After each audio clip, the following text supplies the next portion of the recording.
All right, good evening, everybody. It is Tuesday. Hopefully you all had a fantastic day. I know I did. So we still don't have the gimbal tonight, so just bear with us. But I do have some news coming out, hot off the press. So we do have the Behind the Street newsletter out. So issue number 22 of the Behind the Street newsletter is out. And it should be in your inbox. So I finished it late last night. And I set it to go out for around 9 o'clock on the dot. So you should have gotten it. So let me know if you didn't get it. Let me know if you did get it. But Behind the Street newsletter, issue number 22, we are going to do a deep dive into the ISM manufacturing numbers and why. Give a detailed explanation as to why I always look towards the ISM, which is the Institute of Supply Management. Why I always look for their PMI numbers, why it's so important. So if you read the newsletter, you'll sort of understand why and also how that relates to the economy and the performance of the S&P 500 and the broader indices. Because going back pretty much, I'll just give you guys a quick view of the 200 Southeast Financial Center here. Beautiful building, one of my favorites. But there's actually a pretty good correlation between the positive growth of the manufacturing sector of the United States economy and the price or the trajectory of the S&P 500. And the reason why it's so important is because the manufacturing sector of the United States economy makes up about 20%. So why does that matter? Well, if the report or the PMI numbers show that the manufacturing sector as a whole is growing in the United States, well, that's 20% of the economy. So we can be pretty confident that GDP will also grow, gross domestic product. And then to take it a step further, if we say, okay, GDP is going to grow, probably the S&P 500 is going to be higher. Right? Because as we talk about all the time on the stream, when corporate earnings grow, earnings of companies in the S&P 500 in the United States, as corporate earnings grow, so do stock prices. So stock prices will tend to follow the trajectory of corporate earnings.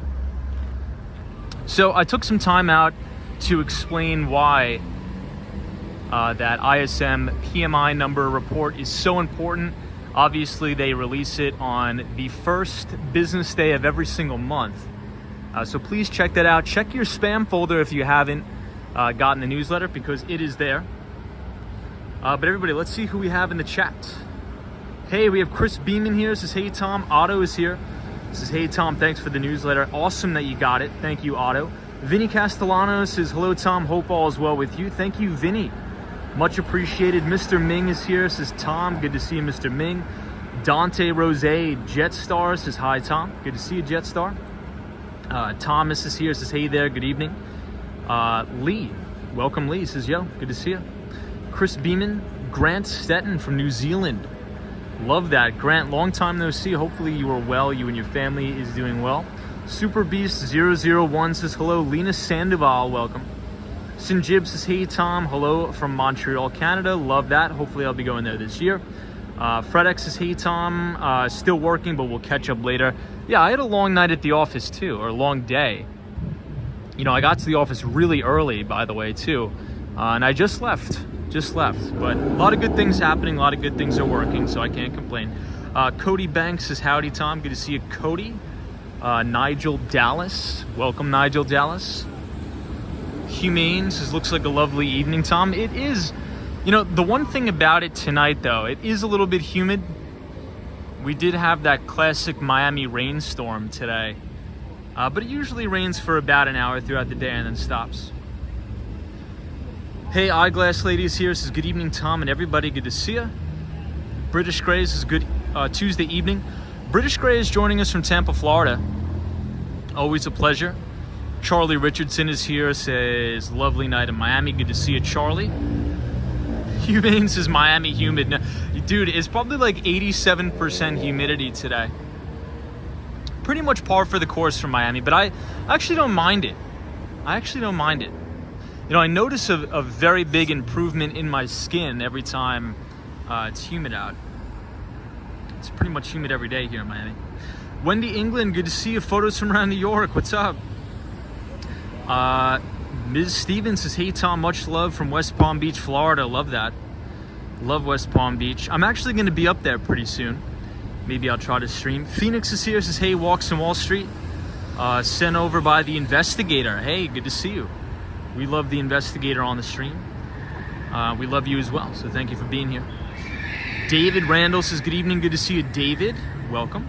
Bagels and Walks says, hey, Tom and friends. Hope it's a great and safe walk tonight. Thank you. Appreciate that. I see my good friend Ruby Falcone. Good to see you, Ruby. Welcome, everyone.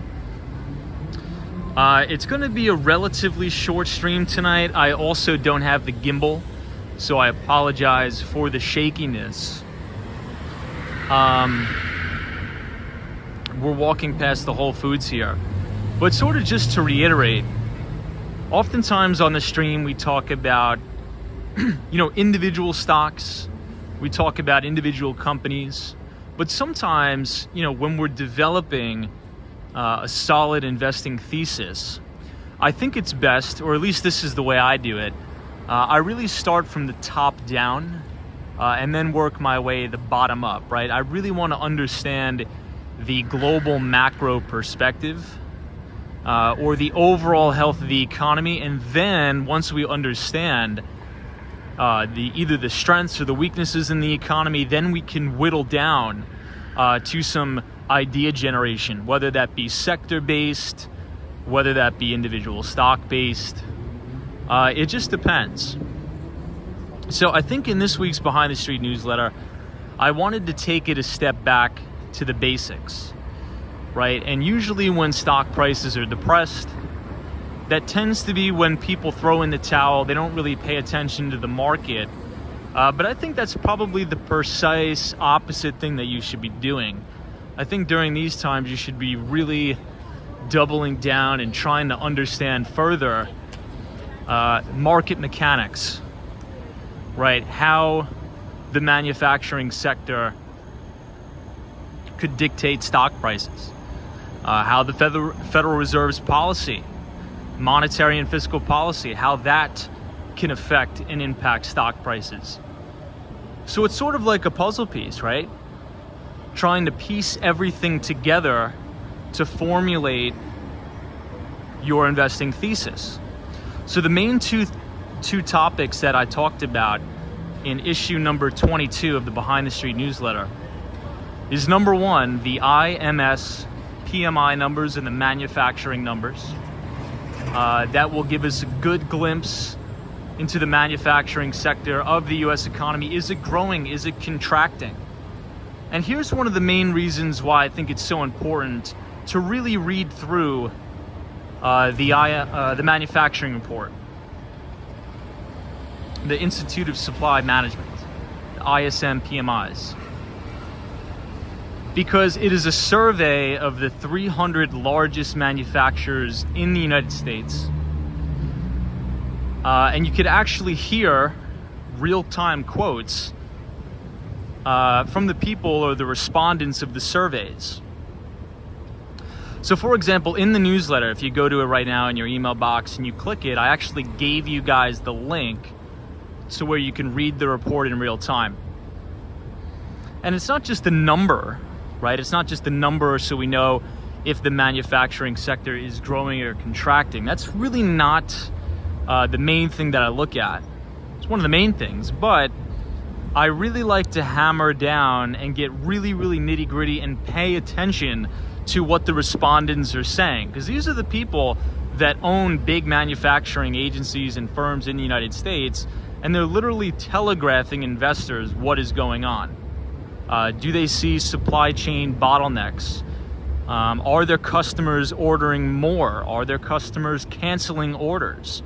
Right? So you can almost get a live look at the supply chain, and almost nobody looks at it. Really only institutional investors really look at this. Very seldom do retail investors and retail traders look at this type of economic data because it's a little bit boring and monotonous to look at, right? But I think if you do the work and you really pay attention, this particular piece of economic news will help you solve 20% of the puzzle piece, right? Judging that manufacturing activity is about 20% of the US economy.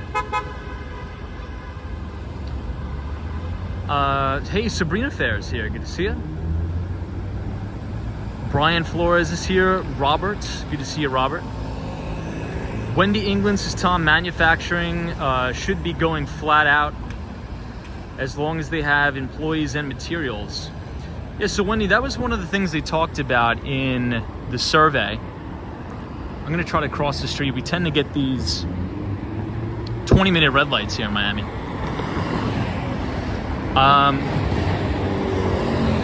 So as we've been talking about, one of the biggest headwinds to manufacturing and the economy as a whole is employment.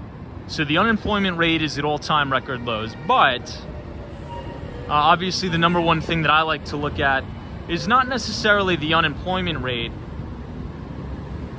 but it is the employee participation rate. So churn, a churn factor for many of these businesses is really putting away on their bottom line, because they have to pay employees a lot more to attract employees, and it's very hard to hire employees right now because there's so much employee turnover.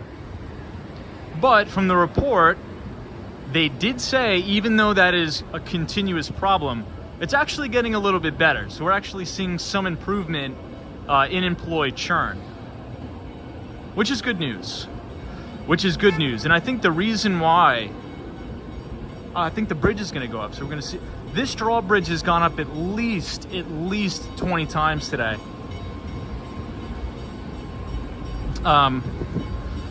So I think one of the reasons for that, and we've been talking about this for a long time on the stream, is that as the Federal Reserve raises interest rates to put a cap on inflation, a lot of these unprofitable startup companies, tech companies in general, are going to start laying people off. So last month in May was a record for job layoffs in the startup sector.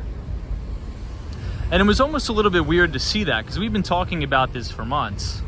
And look, this is never good, right? But if we think about many startup companies, some of them could actually be pre-revenue, right? You have an idea, you get VC backed, but a lot of them do have revenue, but a lot of them don't have much revenue and very little profits, right? So those are going to be the first companies that are going to start to cut employees. So once that trend starts, usually people start to get fearful of their jobs, and they tend to stay put, and they tend not to be too aggressive on their current employers.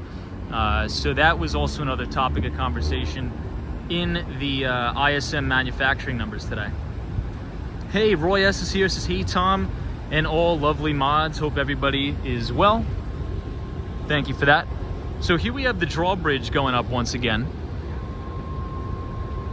So I'll try to go over there, give you guys a closer look. You know, maybe we'll walk across the street on this side. I don't know where this guy thinks he's going. I mean, the bridge is up. But anyway, yeah, we usually walk across the other side, so maybe we'll walk across this side tonight. Hey, NBA Elias is here, says, hey Tom, hope you had a good day. I did. It was a really long day though. I just left the office probably about 20 minutes ago. But it was a good day. Absolutely, it was a very good day today. NBA Elias, hope you're good. Sabrina Fair says tech companies are going to be doing layoffs. Yeah, I think they're starting already. You know, we even saw Elon Musk coming out here saying that he has a bad feeling about the economy, and that they are going to lay off about 10% of Tesla's workforce. So here's the other question this comes about. Hold on, let me put it in my backpack. I might as well take off my backpack. And sorry for the shakiness, we don't have the gimbal.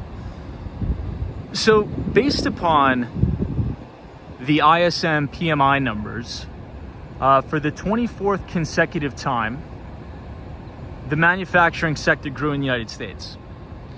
So that's the good news. Where I think the bad news comes is that, and I sort of wrote about this in the newsletter, but it seems as if CEOs, and rightfully so, they're doing their job. They are anticipating an economic downturn. So what they're doing is, I think everybody is so on edge right now. They are anticipating an economic downturn, so they are proactively cutting employees, or as they like to call it in the industry, trimming some of the fat within an organization. Has anybody heard that term before? Trimming the fat in an organization? DWG says, my field is marine engineering, Tom. I love boats. Hey, dude, cool. So I'll try to get you closer so we can see which boat is coming across here.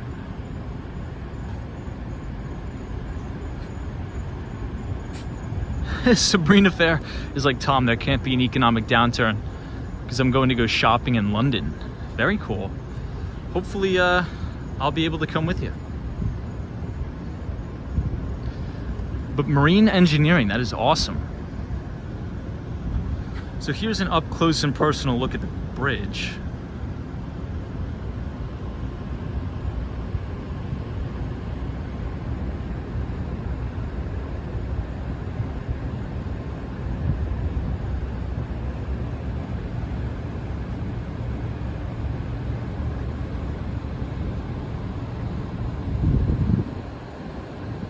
Hey, R.Y. Davis, is nice being this close. Thank you. No problem.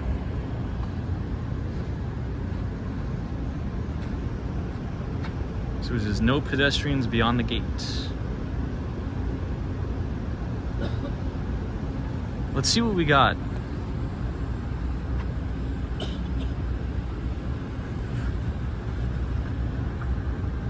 Well, it doesn't look like the boat is coming from this side, so maybe we picked the wrong side.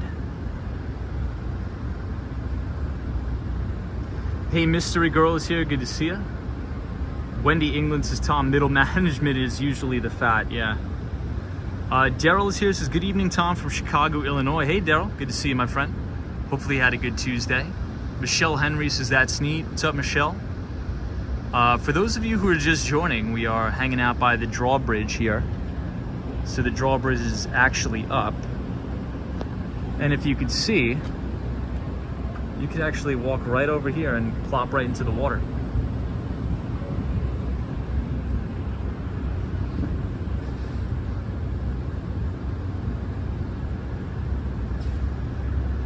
Yeah, so Chris, says AK said he's gonna bring me a gimbal.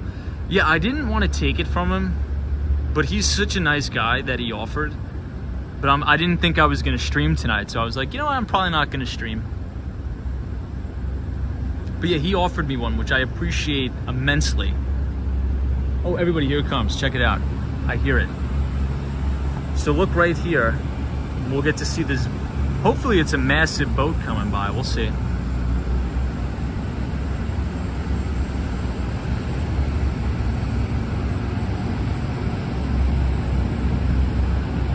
Oh, I hear it. I see it. Yeah, Ruby, you hear, right? Hey, Guzman, what's up?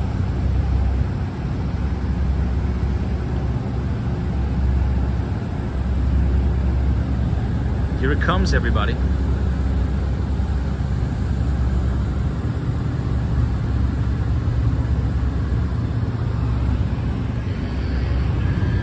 That thing wasn't even that big, was it?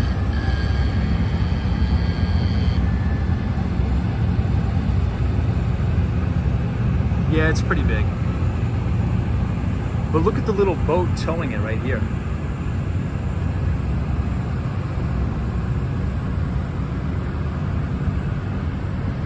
Somebody says Ecuador flag. At first I thought it was a Cuban flag.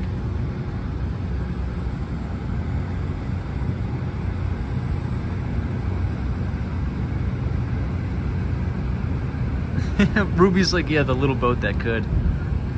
So it looks like this is a big cargo ship for the shipping containers.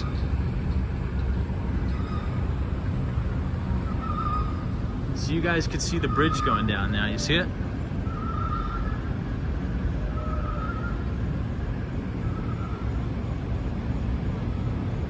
It's just starting to go down.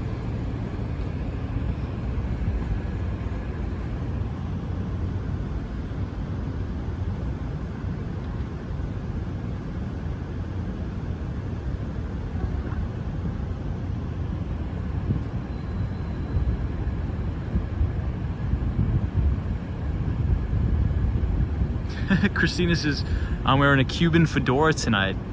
Get me one, I'll wear it on the streams. So just to give you some perspective here. Oh, look at the bridge trying to close over there. It backs up the traffic like crazy. You're gonna see cars ripping across here.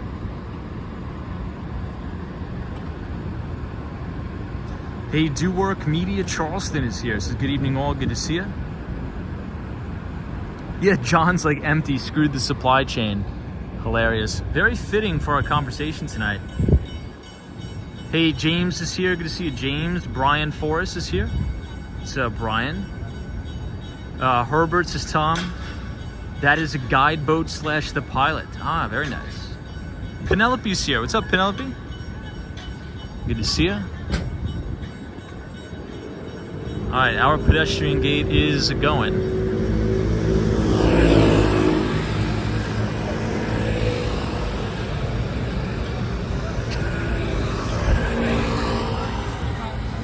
Tin Man is here. Good evening, Tin Man.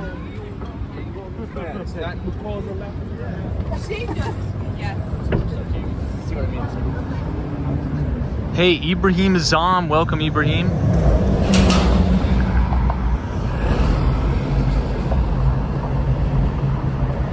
So now we are walking over to Brickell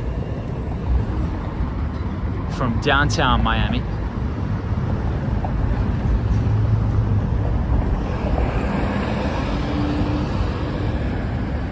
So this is the Capitol Grill. We always walk past this one by Wall Street.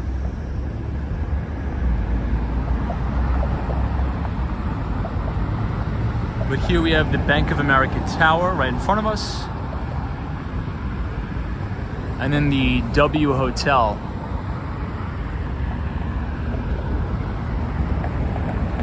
Hey, Sally's here. Says, Tom, this is fun. Good to see you, Sally.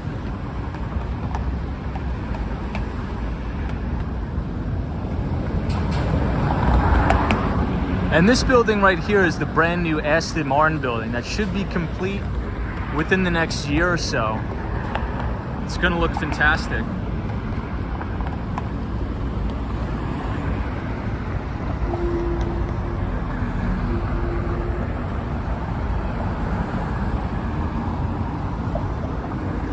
Hey, Iris is here. Iris Luce says, good evening, Tom. And good evening, everybody. Good to see you. So everybody, real quick, I wanted to talk about something. And it's a trend that I'm starting to notice between a lot of the retailers. So if you talk about Target, ticker symbol TGT is probably the most recent retailer to actually come out here and slash its guidance. So when they slashed their guidance, they also came out and said, our EBIT margins are probably going to compress. Just those reasons, and let's explore them. And I also did a deep dive into this on the Behind the Street newsletter, so please check your email. I just sent it out. Supply chain craziness that has been going on due to COVID.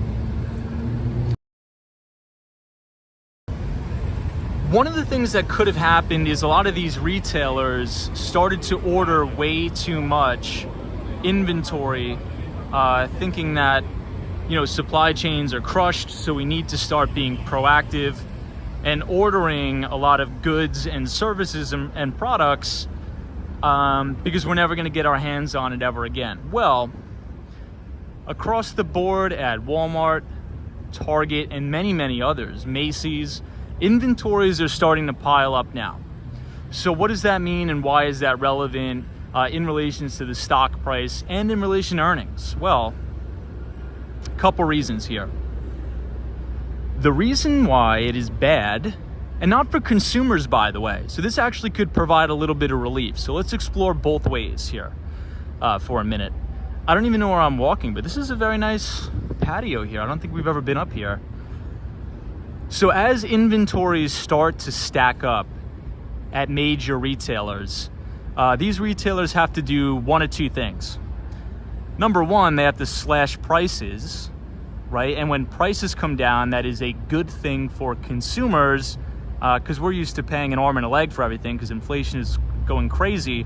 So when inventories stack up, they either have to slash prices so they can offload a lot of that product to consumers to start to spur demand, or they just get rid of it and mark it down and write downs. So Target came out today and said they're going to have to do that. So the guidance, their EBIT guidance that they just gave 3 weeks ago, they said, hey, we apologize. We know we just gave you this guidance 3 weeks ago. Our EBIT or our operating margins are going to compress even further to 2%. That's concerning for a couple reasons. Target claims that this operating margin compression is temporary due to the supply chain problems where they ordered too much inventory and now they have inventory stack. They have to slash prices and get rid of a lot of this stuff, thus compressing their margins. If it's not sustainable, you could expect stock prices to continue to go down a lot more. And here's why. As we talk about all the time, stock prices will tend to follow their earnings trajectory over time. So if you have increasing interest rates and margin and simultaneously have margin compression, you're going to have further PE compression or price to earnings compression. So that is definitely a concern, but I'm not so sure it's going to be a sustained event. But it's very funny and peculiar how Walmart is coming out and saying this. Macy's came out and said the same thing on their earnings call, and now Target. So what are you guys' thoughts on this? So I gave my thoughts in this week's Behind the Street newsletter, but I want to know what you guys think, because oftentimes you guys are a lot smarter than me, and I love to hear what you said. Zabatata says, I think Target can get out contracts due to their size. That's a good point. Maybe they are deciding to lower the margins to increase volume because people are just not buying at that price point. Craziness has ended. So that's actually a very good thought there, Zabatata. So that's the second point that I wanted to make. So usually when inventories stack up, this is why I think it's so important for everybody to really pay attention to those ISM, so the Institute of Supply Management, the PMI numbers, because and retailers have to slash prices and cancel the contracts. Oh, it is, dude. That's so sick. What's up, man? Good to see you. Dude, what's up, man? Got it right here. Are you sure? Yeah. Dude, thank you so much. Are you streaming too? No, I'm not. I have an extra one. Oh, darn, I forgot. That's okay. Yeah. Dude, I'll give once I end streaming, I'll give it back to you. I just didn't. I do. I have it. Right. I just didn't. Awesome. So everybody, No, we have keep it. AK here. Yeah. Special appearance. Dude, thank you for letting me borrow it, man. Yeah. So I left it at my place in New York because I didn't want to bring it to Austin, Texas. Yeah. But then I'm like, all right, I'm gonna fly back to Miami. I know. So how this works is yeah, how do you do it? both plants up and down. So just put your phone in there. Okay, so I guess like okay. Oh, nice. So, and then you hold this bottom one here. Turn on. And then if you want the change modes, you press this top one. And this will be like. Oh, dude, this one's sick. Yeah. So what do you hold it from here or here? It doesn't matter. It doesn't matter. Oh, really? Whatever way you want. Dude, thank you, man. I really appreciate that. Yeah, are you headed back this way? Yeah. Oh, what were you doing? Just getting food or something? No, I was just gonna give you a gimbal because I felt so bad. Dude, you're the best, man. Yeah. Thank you, dude. I'm doing some home stuff now. So. Oh, are you like doing all the stuff that you told me about? Renovations. Are they still doing the work and stuff? Well, it's like in the middle of it. It's gonna be a while still. So. Oh, really? Yeah. But dude, yeah, if when I'm done, I'm only gonna be on for a couple more minutes because I gotta get the bus, and then I'll pop up and give it back, and I'll check out and see what, and we'll catch up. Sure. Dude, thank you, man. Yeah, but you need the gimbal. Dude, yeah, thank you, dude. All right, dude, and yeah, I'm curious to see what went on with all the and the fiber. Yeah. All right, dude, thank you, AK. Yeah. Appreciate you, dude. All right, everybody, we are back in action with the gimbal. Really good guy. Action Kid is so nice, man. Somebody says, do you like Miami or New York better? I'd say I like New York better in the summer and Miami better in the winter.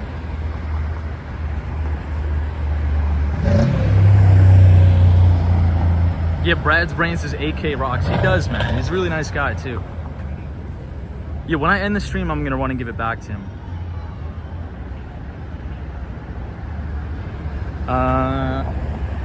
Okay, let's cross here. But I think the interesting thing that I was going to say is once Target and all these other retailers have that inventory build and have to continuously slash prices and offload inventory at oftentimes a loss, what happens is they'll return and go back to their supply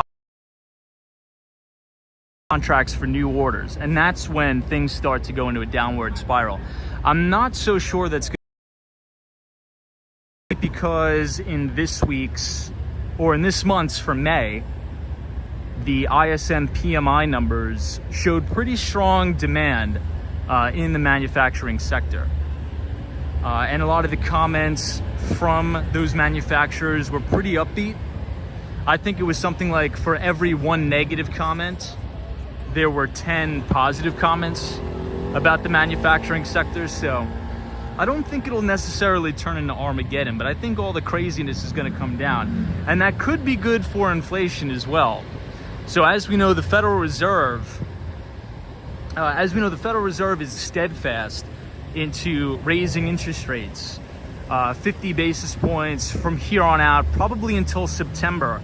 They are also going to simultaneously reduce the size of their balance sheet by about $1.5 trillion by the end of 2023.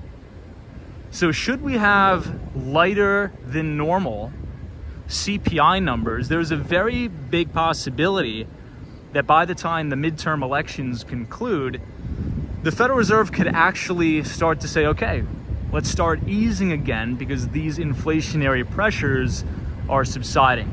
So that's definitely to an account. Hey, NMB045 says, good evening, Tom. Hope you had a great day. Likewise, NMB045, I hope you had a good one too. How was your trip to New York, by the way? Hopefully you had a good one. Chris Beeman says, did anyone see AK last night, his first stream when he moved to Miami and wore a flannel shirt? I was watching that last night. The reaction, it was hilarious. Ibrahim Azam, good to see you. Dennis Henry. Says, are all these streamers as nice as you two guys? I think for the most part. NBA Elias says, people are using disposable income for travel and services. No need for televisions and laptops. Yeah, I think you're probably right, NBA Elias. I think you're probably right. You know, just to give some context on that. So I could conclusively say that my travel costs in terms of airfare have gone up at least 100%. At least 100% increase. So all of the flights that I was getting for like $55 from JFK to Miami, Miami to JFK, those flights now, those flights right now are probably about $125. So a little bit over 100% increase. So It doesn't seem like demand, though, is tailing off for travel. Really doesn't seem like that, because every single time I'm on the plane, not only the airports are slam packed. NMB 045 says, I loved it, Tom. All your advice on your live stick with my trip. Awesome. Hopefully you were able to go to Becco and hang out at some of those restaurants. Brad's Brain says, Tom, I just paid over $500 for round trip to Houston again. Wow, that was $300 a ticket before. Yeah, it's insane. Zay Batata says that's seasonal. In September, computer sales and eyeballs go up. Sabrina Fair says, do they serve drinks on those $125 fares? I mean, I think they come around and give you like a bottle of water or something like that. But I mean, the flight is so fast, I usually just either sleep or read or something like that. NBA Elias, Tom, last week my one-way from San Francisco to Phoenix was $440 and the plane was oversold. Dude, that's insane. $440 one way. Wow. Dennis Henry says, I don't think people care what it costs.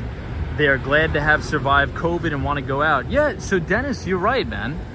I think you're right. And, you know, the CEO of American Airlines and also Delta said the same exact thing. They said, we are not seeing any sort of taper off in demand at all from our customers. If anything, our flights are overbooked, which I guess makes sense, right? I mean, if you take everybody and force them to stay home for 2 years, it's sort of like these people are itching to get out and do something.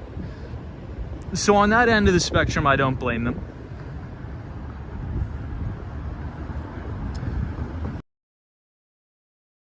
Sabrina Fair says, Tom, no offense, but I want my champs on the flight and I don't want to pay for it.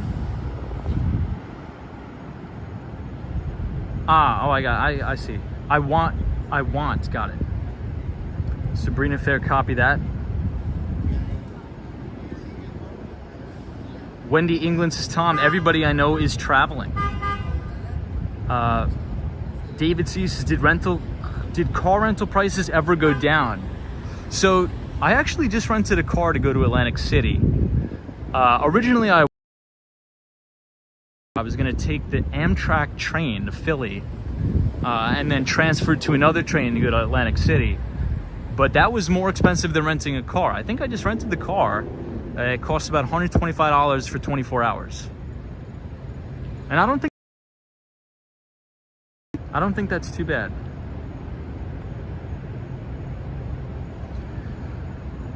Irish Luce's train price is good. We take the train into San Diego. Very nice. Ibrahim Azam says, I stayed home for 2 years and I am perfectly fine. Hennessy says, feeling like I'm watching a point of view of GTA 5. Yeah, a lot of people say that. The Vice City, I guess. Houston, good to see you. Mr. Mings is speaking. Amusement park on the 23rd. I'll take pictures and post them in the Discord. Absolutely. Let us know what the prices of that are looking like too.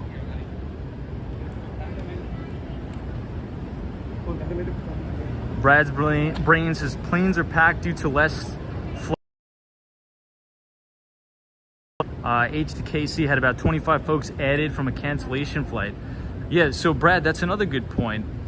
Every single flight that I've been on, I think for the past 2 months was either delayed, canceled, or delayed like 6 times in a row. So to give you some perspective on that, I flew from JFK, from New York, to Austin, Texas. I was supposed to take off at about 8 o'clock at night.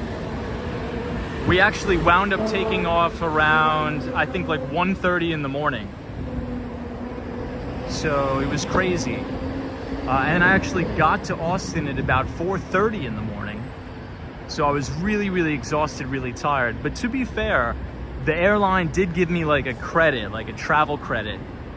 So it's not like they refunded me the money. They just said, here's a credit towards your next flight. which I thought was kind of cool. Yeah, Wendy England's like, that's horrible. It was horrible. It was horrible, but the good news is I sort of knew it was going to be delayed, so I didn't go to the airport on time, and I just sort of waited for all like the delayed and cancellation emails. Yeah, Robert says the gimbal is working good, Tom. It is. Definitely better than holding it in my hand, that's for sure.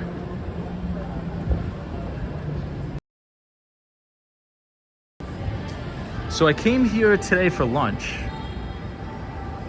NMB045 says, Tom, fly on Tuesdays or Wednesdays like I did to avoid overcrowded and crazy busy weekend airports. Yeah, I mean, I don't know what it is. Every time I fly out of Miami, every time I fly out of JFK, and believe it or not, Austin, Texas, unbelievably packed, like insane.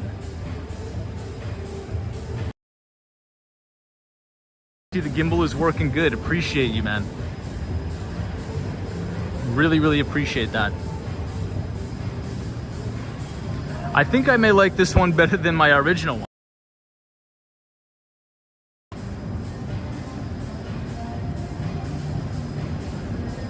Brad's brain says, Tom, I've traveled through COVID, etc.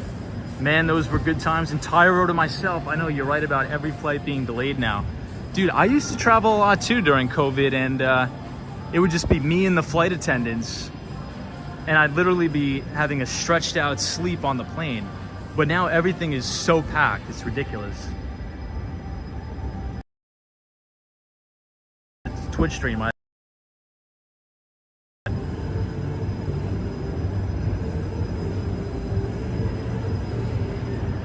So I think these are called, I don't know, are they koi fish? No, not, right? Some type of goldfish, I guess. Ruby, you're right, koi pond. Hey, Marilyn is here, says hello. I sent you an article through your Instagram about New York City rents. Marilyn, I will check that out once I log on. I'll probably check it out on the bus. City rents on my IG. I appreciate that. So we'll talk about that for a second, because my friend is in the process of moving. So check. You want to hear something egregious and horrible? All right, we'll tell you anyway. So check this out. My friend is moving from the Lower East Side, wants to move to the Upper West Side, and so he goes to look at a place today. And with the first last month's security deposit and all of the fees, like your broker fee, just to move in would cost about $17,000. I mean, I almost fell on the floor when he told me. I'm like, how is that sustainable? So with first month's, last month's security deposit and your broker fee, to move in the Upper West Side into a one-bedroom apartment, it's going to cost him about 17 grand. I don't know if I could do that. I would have to move out of the city. Judging based upon that's a one-bedroom, even if you're going for a studio, your move-in cost could potentially be like $10,000 to $13,000 just to move into the apartment, which is insanity. So is anybody else trying to move right now and experiencing the same sort of craziness? Hey, Bit of Wander is here. This is a lovely evening for sure. Good to see you, Bit of Wander. Always a pleasure. Yeah, Michelle Henry says that's a lot. GGMYC says that's ridiculous. I know. Dirk says that apartment would have to be around $4,500 to $5,000. Yeah, right around there. I think $3,900. I think it's $3,900. Well, I mean, that's how much a one bedroom is going to go for, you know? There's some studios. So just to give you some perspective, my old apartment on Central Park South rented for $4,500. So they probably moved in the same amount, and that apartment was a condo. So you have to pay all those, condominium application fees and all that stuff. So, hey, Ahmad says much love for Egypt. Good to see everybody from Egypt. Wow, photos from around New York says, Tom, New York City is unique because of the broker fee, which is 15% of the year's total. Insane, man. Insane. Cosmonaut says, hey Tom, my mom's rent is going up by $300 a month in Tampa, Florida. Wow. NBA Elias says, wow, I wonder what it would cost to move into Billionaires Row. Probably an insane amount. So NBA Elias, I couldn't believe. So I got my New York City apartment on Central Park South literally when everybody thought the world was going to fall apart because of COVID. I remember how scared everybody was. And they paid all my fees. The owner of the condo paid all the condominium fees, the application fees, everything. And literally gave me the place. And then once I moved out, they were so happy I moved out. Because I moved out to buy the place here in Miami. And it rented for $4,500, 100% increase from what I was paying. A little bit more, kind of crazy, but wild.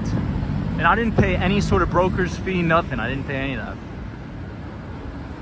But everybody, right now we are in Brickell, one of my favorite spots in Miami. So right behind me is the WeWork building, which sometimes I work out of, but I actually changed the location and I no longer work out of this one. I like the one in 200 Southeast Financial Center a little bit better, in my view, but this one is still pretty cool. Hey, Iris says, Tom, my neighbor is paying about $3,500 a month for a 4-bedroom home. Wow. You know, I think if I were to rent out my entire house here in Miami, I think I could probably get about $3,500, maybe a little bit less. James says, the key to real estate in New York City is to buy at the right time and hang on for dear life. I agree. Zabatatis, is that a Lucid dealer? So I'm not sure if it's a dealer. I think it's just a showroom, but we'll walk across the street and I'll show you guys.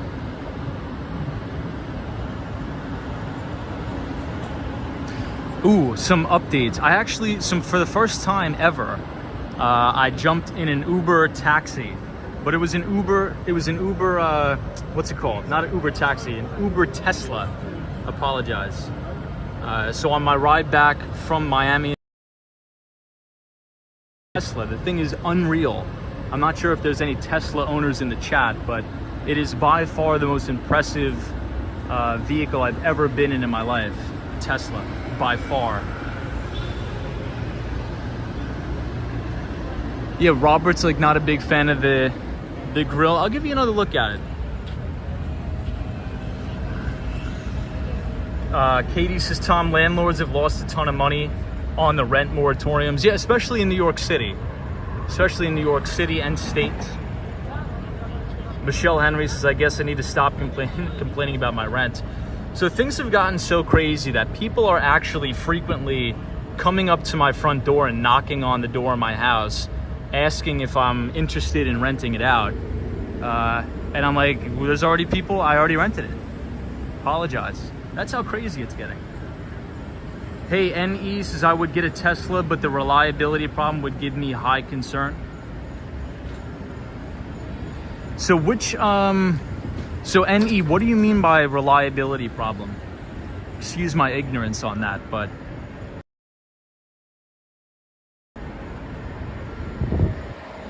I'm not a big car guy, but this is the first time I've ever been in a Tesla. And the thing is like a spaceship. It's amazing. No, so David, the Uber was not a self-driven ride. There was an Uber driver there. Yeah, photos from around New York's like, please, a Model 3 for me.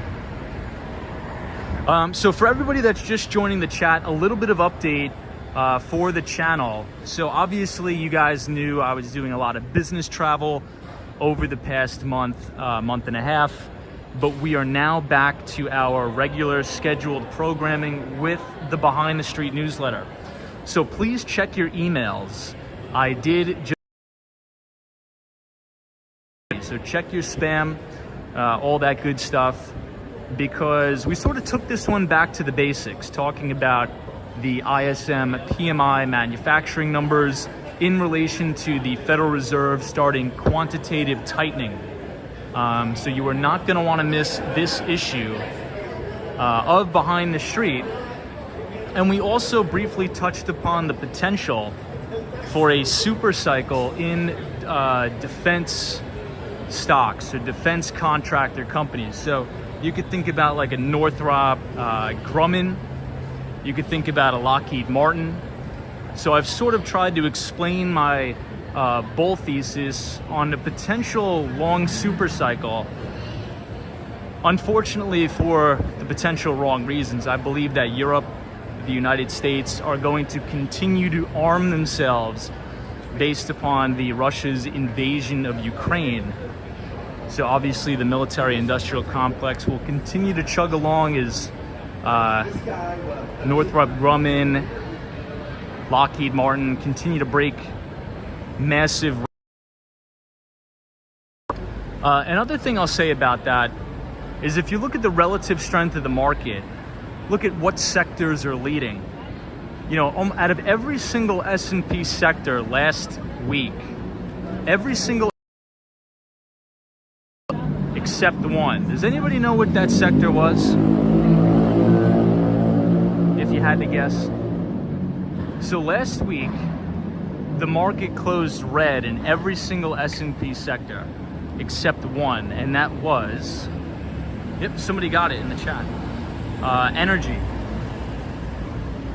So out of the typical, you know, bull market cycles, very seldom do you see those cyclical nature companies leading. So the relative strength right now is all baked in to energy, a lot of the defense stocks.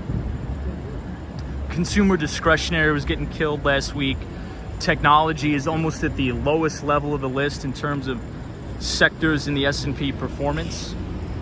So it's definitely not a good look. And you know, commodities tend to have these crazy cyclical boom bust cycles.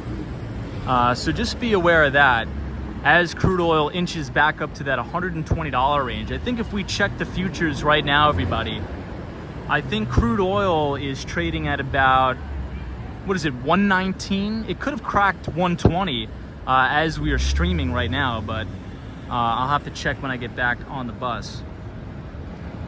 Yeah, Emmanuel, you're right. Energy, you're right. 100%. NBA Elias is Tom. Mercedes-Benz recalls 1 million vehicles for margins. God. And danger, man. Crazy.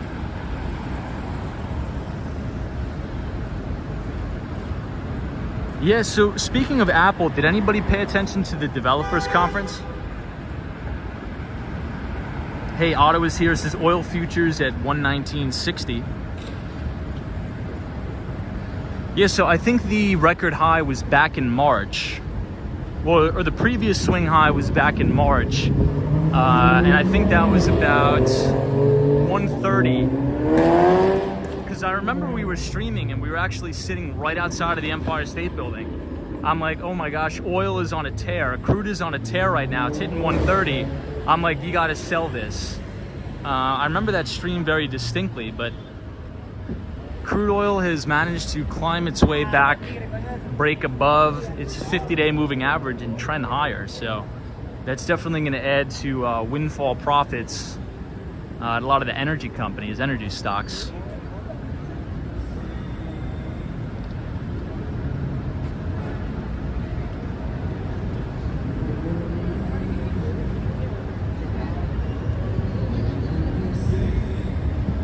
So it's weird to think that this location just a couple days ago is totally submerged in water with the mini tropical storm, I guess you could call it, we had. Hey, Ramsey says, hey, Tom and everybody. Greetings from Memphis, Egypt. Wow, Ramsey, good to see you here. Thank you for being. Don Smith says, drillers will not drill because of you-know-who. Brad's brain is slightly off topic. I saw reminiscences of a stock operator as recommended of yours. I love that book. Did you agree? It was written by Jesse Livermore. Yeah, absolutely. That's one of the greatest stock trading or investing books of all time. So Brad's brain, to piggyback off of what you're saying, So in this week's issue of the Behind the Street newsletter, I gave you guys my top 5 investing books of all time. Because I think in times like this, you really need to start to revisit the classics and really skill up, as I like to call it. So a lot of the times when the market is in a bear market or not really acting that well, many people just tune out of the market altogether. And that's exactly the opposite of what you want to do. You want to revisit the investing classics. So if you want to see the top 5 recommended reading lists, or the Walks in Wall Street reading list, please check your email as I sent the Behind the Street newsletter to everybody. So now we're in Mary Brickell Village.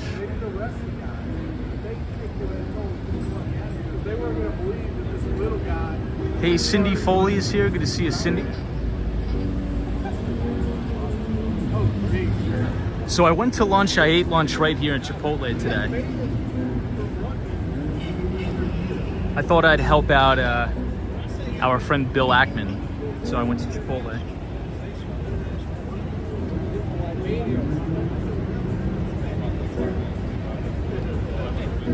Mobility Mark, good to see you.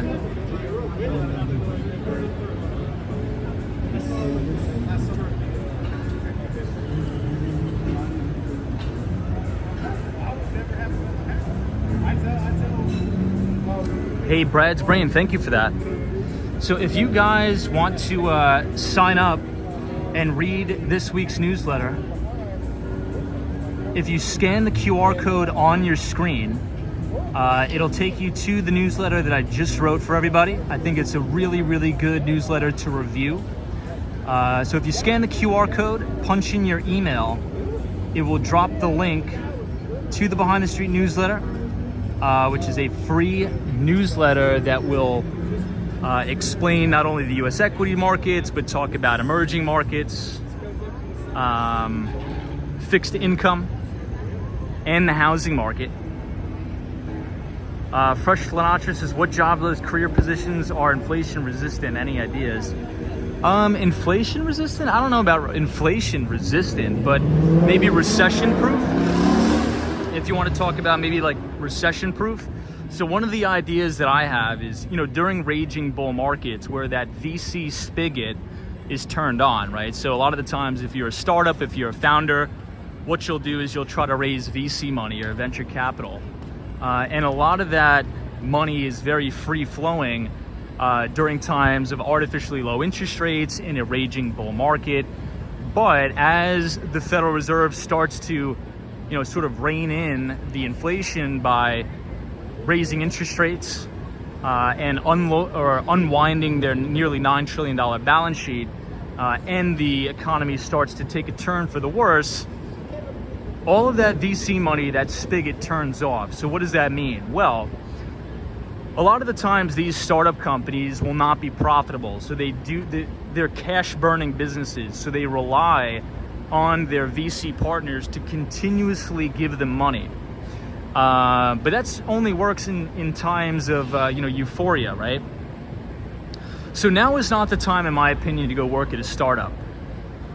In my view, I'm not saying don't be ambitious. I'm not saying don't try to be an entrepreneur and go out and do what you want to do. All I'm saying is that you increase your risk significantly of a layoff or a lack of job security when you go work at a startup company, especially if they don't have any earnings, especially if they're losing money during these times, right? So what I would suggest, if I was brand new in my career, let's say if I was just coming out of college right now, I would not work at a startup. I would try to get a job at a company that is extremely, extremely well established, that has extremely strong corporate earnings. So let's say you want to work in investment banking, right, or something like that. I would work at a large investment bank, learn the systems, processes, and procedures of how to operate a business that's profitable, stack up some cash, and then later on, once you start to understand how things work, then make that pivot to a startup once you have some savings. But in this environment, I would not just go right into a startup. At least not at this present time. Same thing for a software company.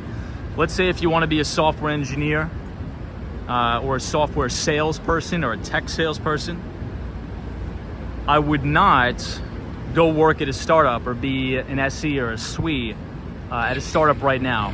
I would go work for Google, right? I'd probably go work for Google. You're probably gonna have a lot of job security there. I would go work at Microsoft. And the good thing about that is, yeah, even though it's a clunkier organization, you're going to be learning from really smart people and understand systems and procedures. So then you could take that knowledge and then pivot and jump to a startup once you have some money saved, right? But I think it's very risky right now based upon the current economic climate, the current state of the VC market out there. I think it's very risky right now to work at a startup. Hopefully that answers that question. But that's just my view and opinion. Hey, James says, I've worked in a bank, great place to work.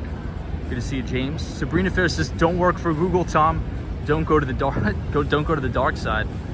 Iris Lou says, buy a good company, long runway, better than putting your money in the bank. Says Iris Lou. I agree with that. Hey, Joan is here. Good to see you, Joan.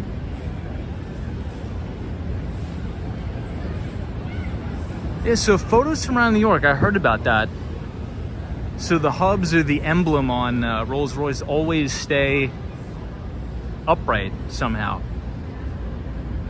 So maybe it's on like a free-flowing fulcrum or something.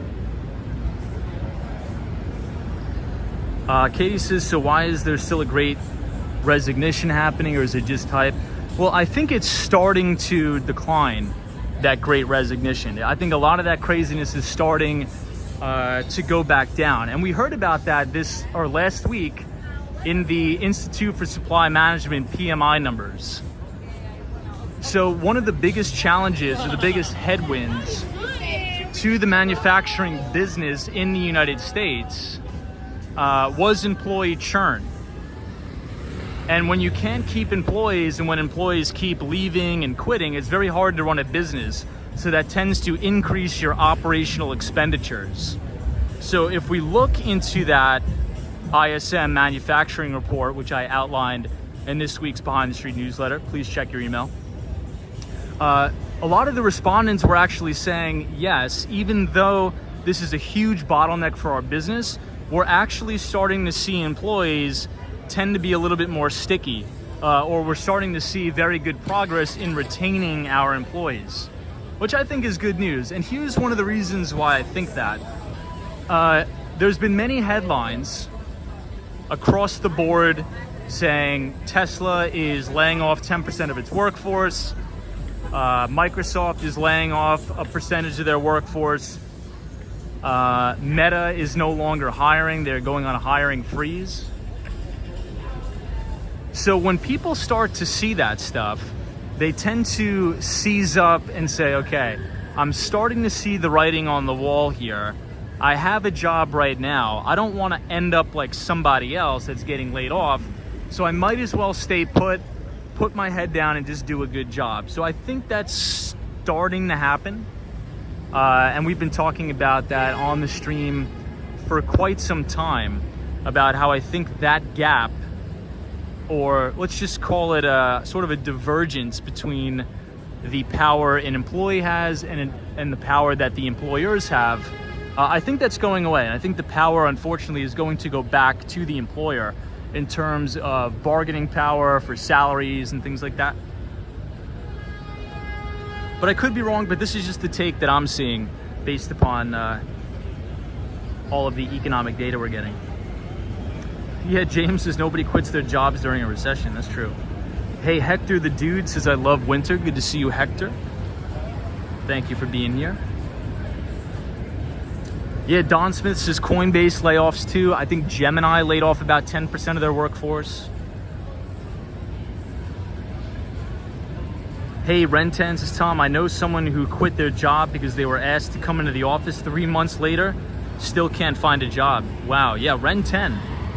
You know, it's crazy because we were talking about this like 4 or 5 months ago. I said, look, everybody is super euphoric right now and having a big mouth to their boss saying, you need to pay me this amount of money or I'm quitting. And I remember saying, look, that's all well and good. You should automatically ask for that salary increase now, but you got to lock it in within the next 2 or 3 months. I think I actually wrote that like 4 newsletters ago. And I think that's just starting to come now. So if you haven't already negotiated higher pay, a higher salary, I think that window is almost nearly gone. So I would jump ship, get to a job that pays you 30% more and just stay put for a little bit. At least until the midterm elections are over. Because here's what I think. And obviously President Biden did come out and say that he wants to respect the fact that the Federal Reserve is going to act independently, right? I respect that Joe Biden said that. I think that's the right thing to say, but we do have to sort of talk about reality here. And the reality is, once we look ahead past midterm elections, Joe Biden wants to get reelected. He wants a second term as president. And this is not to get political in the comments. I know we have people that love Joe Biden. I know we have people that hate him. It's not the point I'm trying to make. It doesn't matter what your political opinions are. Everybody's welcome here. The point that I'm trying to make as we're talking about investments is you have to understand people's motives. If you've never heard of the terminology, follow the money. We'll walk down here. We haven't walked down here in a while. So judging by the fact that President Biden wants to get elected again, when would you rather have the Federal Reserve start to raise interest rates? Now during a midterm election cycle, or would you rather have the Federal Reserve be raising rates like crazy during a real election year?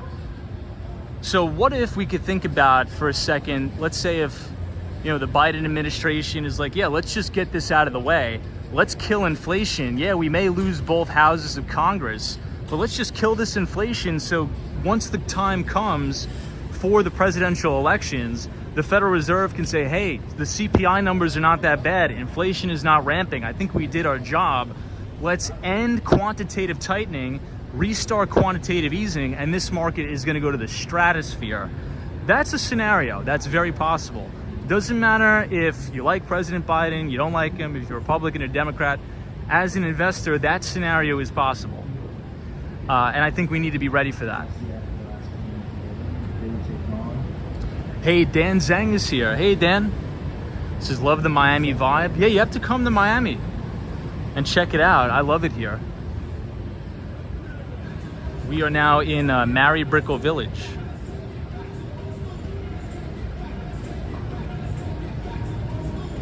Lady Sarita says, Tom, follow the money is an American chant. Hey, WW's here. What's up?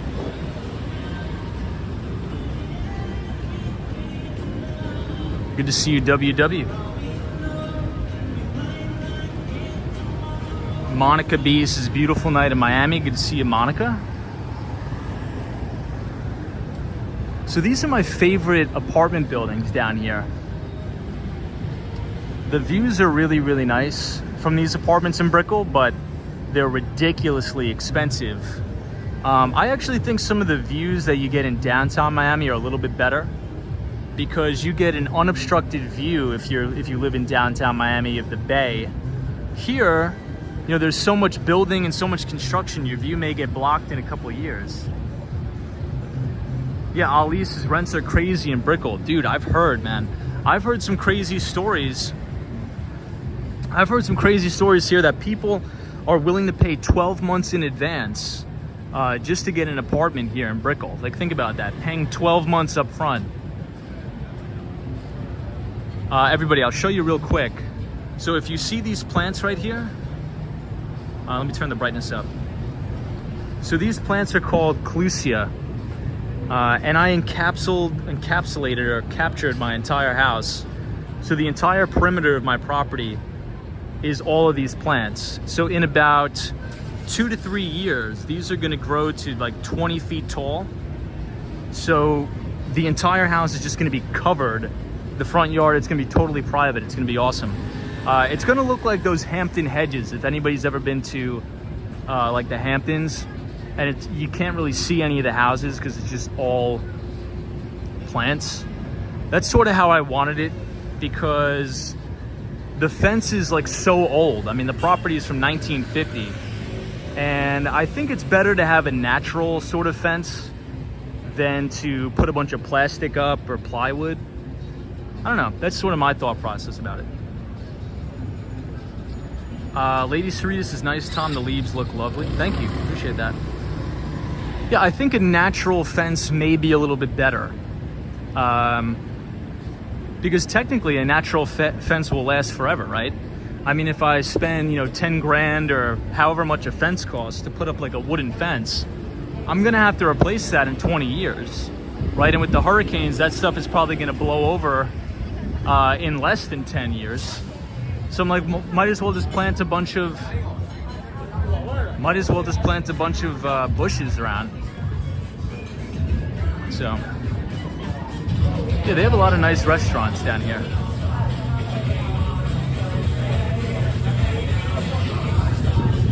Yeah, somebody says the natural fences feel a lot better. They don't feel like prison. Agreed. And since I'm going to be back and forth anyway between Miami and New York City, New York City is like a concrete jungle, so I want a place to come back to that's at least doesn't remind me of New York City a little bit. Hey, BP is here. Says Tom, looks like housing industries will be in AIA conference. Interesting, man. I'll have to check that out. Did you see any of the Apple's development conference? Hey, unlimited stimulus, says Tom, $140 to $150 oil this summer most likely will push us into a recession. Yeah, I mean, you're not wrong. You're not wrong. I think it's definitely possible. I think crude oil futures now, I think Otto just put in the chat that we just broke $120 again. Or maybe just under 120 bucks. So this is a restaurant that I wanted to go to, but when I tried to come here 2 weeks ago, this place was actually closed for renovations. But this is supposedly a really, really good steakhouse. Let's check out the menu.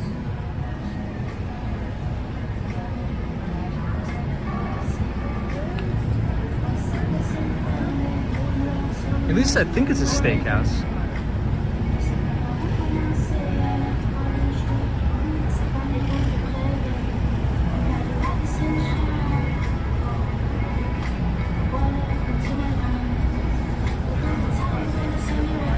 Ali says, Tom, is food expensive in Miami? Food is more expensive in Miami than New York City. It's really bizarre. It's crazy.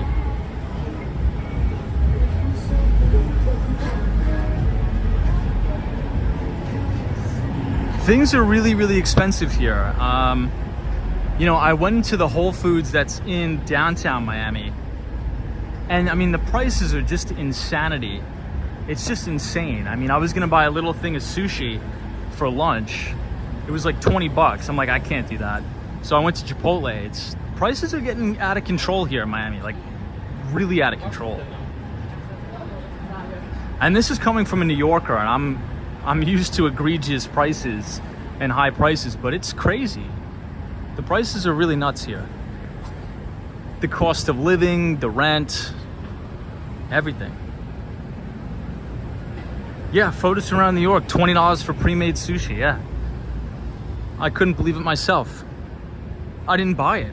And the funny thing, there was only one left. There was only one little, what do you call it? Encapsulated box or tray of sushi left, only one. And I was like, I can't, $20 for 8 pieces of sushi? It's insane.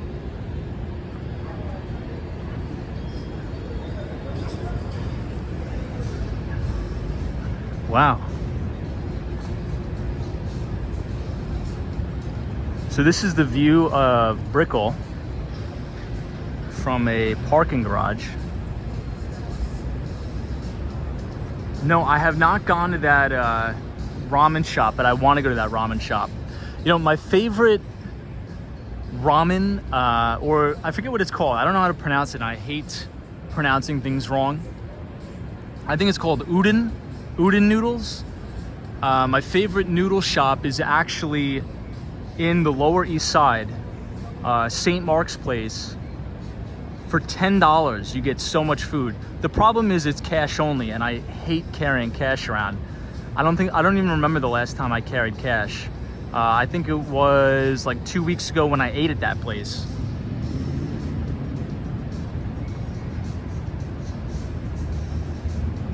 Yeah, Guzman says the owner must be from Buenos Aires. I think it is an Argentinian restaurant. There's a lot of Argentinian people here in Miami, I've noticed. A lot of people from Argentina.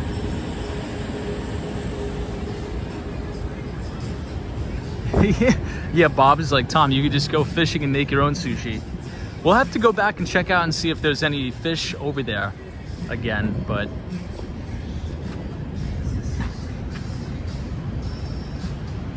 Hey, Sunshine NYC, long time no see. Hopefully you're doing fantastic.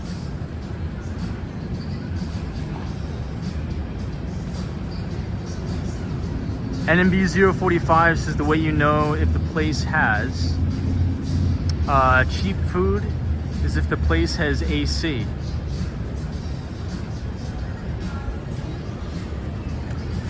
Lady Sarita says, Tom, I had not touched cash in years.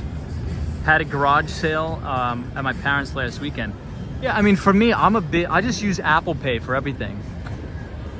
I'm a strong believer that in about 15 to 20 years, we're gonna be looking back and we're gonna say, that is so crazy that we literally carried around physical pieces of paper and metal in our pocket to exchange back and forth with one another. I really believe that one day if I have kids, I'm gonna be driving in the car or the Tesla or something, and the kid's gonna be like, I cannot believe you guys actually walked around with physical pieces of paper.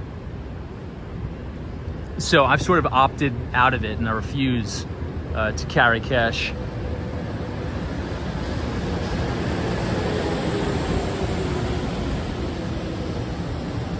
So there we have the Metro Mover.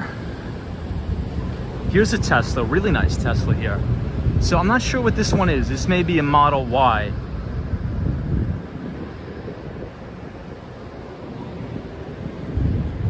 Oh, we got the spam bot here again, right on time.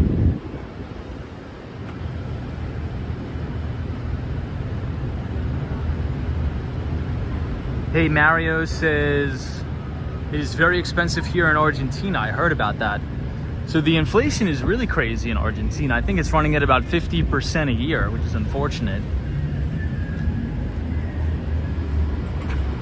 This place looks like a burger joint here.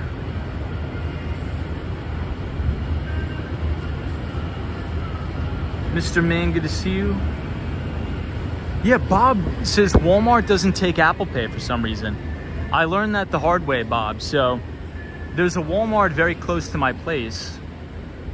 And so I went and I bought a ton of stuff, like when I just moved in, a ton of stuff, you know, just for the house, because it was empty. I just moved in, and I rang up like $350 worth of stuff, and I only had my phone, and then no Apple Pay. I'm like, you got to be kidding me. So I told the lady, I'm like, look, I just rang up all this stuff. You got to hold it here, and I got to run back home. So I ran home. I had to grab a card, physical card, and run back. I mean, you would think a big company like Walmart would accept Apple Pay. I mean, Target does. I mean, I think for me, technology makes things safer, right? And that was sort of one of my many bull theses on Bitcoin way back in the day. Yeah, so here's how all of the Clusia look so far outside of my house. They're about this tall, but over 2 to 3 years, these things are gonna grow like crazy. But they look like this now. Maybe I'll do a stream. I think technology, anyway, getting back on track, technology deters violence. So here's what I mean by that. If you walk around New York, I'm gonna say New York and Miami, because I know we have a lot of people that get upset.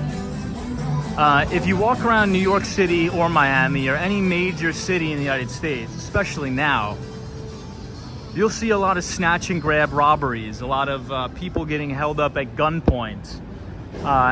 And these people do it because they know you're carrying cash and valuables.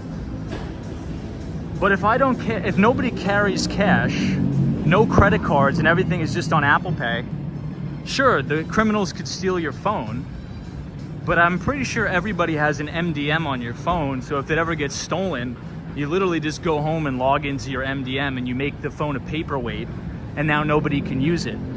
So if enough people start doing that, criminals are gonna have nothing to steal. Because they're like, okay, if I steal your phone, I can't do anything with it. It's a paperweight. There's no use in robbing you because I know you don't carry any cash. So I literally have nothing. If my phone dies, I have no resources to get home. I don't carry anything, just the phone.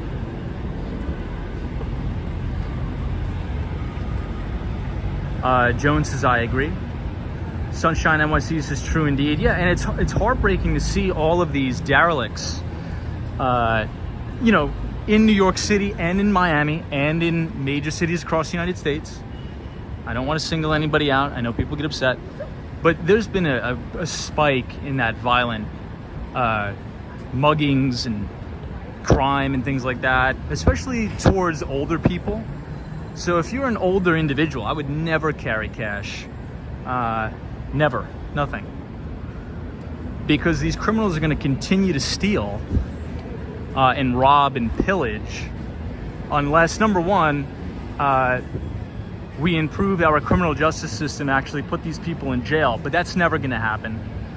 They'll automatically just get caught and released. So the only thing you need to do is just literally not wear anything of value. Never carry anything of value. And once these criminals realize that, hey, nobody's carrying cash, there's no incentive for these people to rob or steal. Julian says, so when do you wear your Rolex? I don't even own a watch. The only watch that somebody gave me is my friend, and I actually have to get the watch adjusted because my wrists are so thin, or so tiny, and I have to wear this watch to the wedding. So it was a wedding gift. I'm going to be in the wedding party, so my friend actually gave me a watch, and I have to get it adjusted. So that's the only watch I own. I don't own any watches. Hey, Michelle McGraw, what's up? Michelle McGraw is one of our great moderators. Always a pleasure to see you, Michelle. Hopefully you had a good Memorial Day weekend. Always good to see you.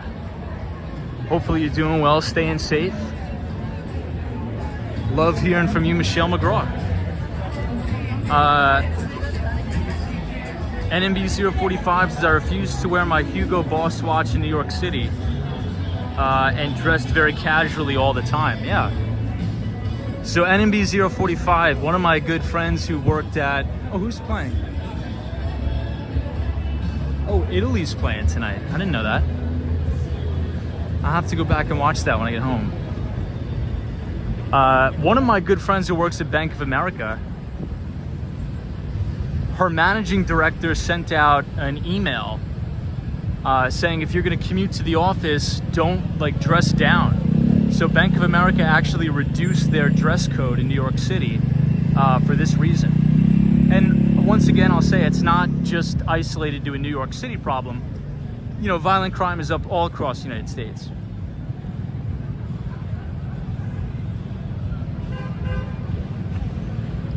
Yeah, somebody says pretty sad we have to dress down because crime is up all over. I agree.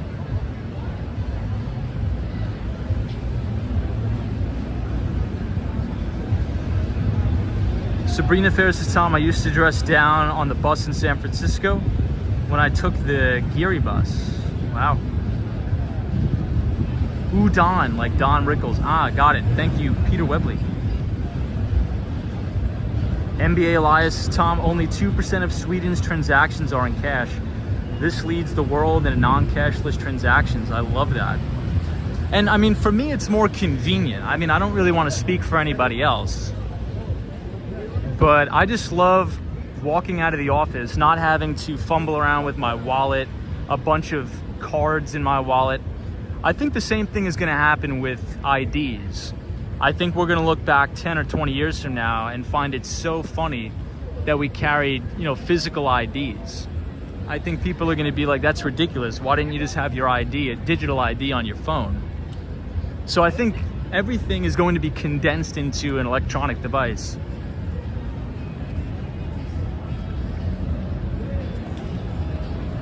Ed T says I only carry $100 with me just in case. Yeah, I mean, I probably should carry something, but I just find it very cumbersome. And also, if I pay with cash, right, I'm probably going to get change back. And I just find it so crazy that people are still like scrambling around with coins and things like that. I mean, and if you think about it, if you take a step further, if you want to talk about like spreading disease for all the people that are the COVID people, I mean, that is probably one of the most disgusting things ever, trading pieces of paper back and forth with thousands and thousands of people. If you want to stay healthy and stay safe during a global pandemic, Apple Pay, you don't even need to trade or transact with anybody. You just tap it and touch it and you're done.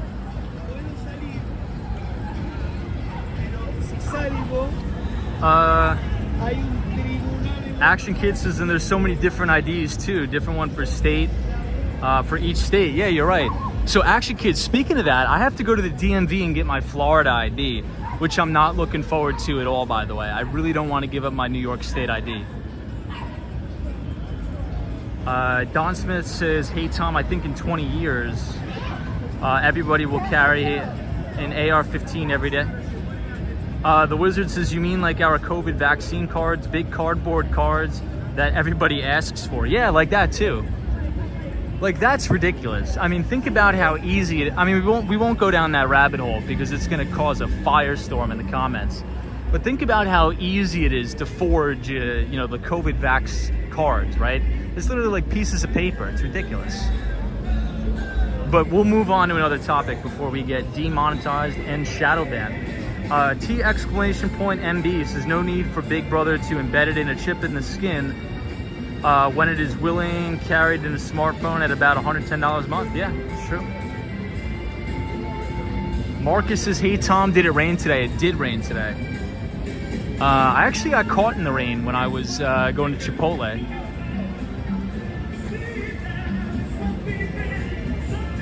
This is actually a pretty good steakhouse, I think. I've never been here, but I want to go. NBA Elias says, does anybody still print boarding passes for flights? So I use my Apple Wallet for the boarding passes, but I think some people I do see that they print the boarding passes too. Dolly Girl Twins says, microchip implants in your wrist are now used for banking. Well, I think Elon Musk is working on a company that will put a microchip in your brain.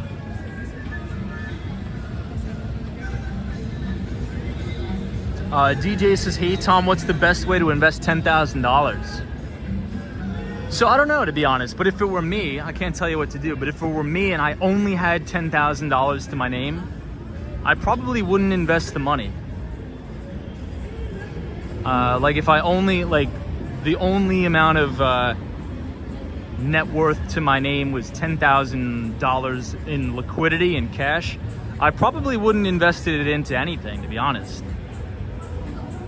I would try to utilize that $10,000 to either spend it on a skill or spend it on learning a skill that I can go and trade or transact that specific skill in the marketplace for additional currency or income, if that makes sense. Because I think to a certain point, you have diminishing returns when you invest smaller amounts of money. So for example, maybe you could invest that $10,000 into learning a programming language, or you could, take programming language and substitute that for 20 million other things, right? Because when you acquire skills, you can then go and make yourself more marketable in the open market, and thus increase your overall income, right? So maybe you get a job as a software engineer and you're making well over 6 figures because you invested that $10,000 into acquiring a skill. And that could be anything. Doesn't necessarily have to be software engineering. Maybe you want to be an electrician or an HVAC mechanic. You spend that money acquiring those skills or getting around the people that know those skills. And then once you have a sustainable career that is generating income, then you make big concentrated bets with large amounts of money. But if I just had 10 grand, I'd probably just keep investing it into yourself and hopefully to generate more income some way.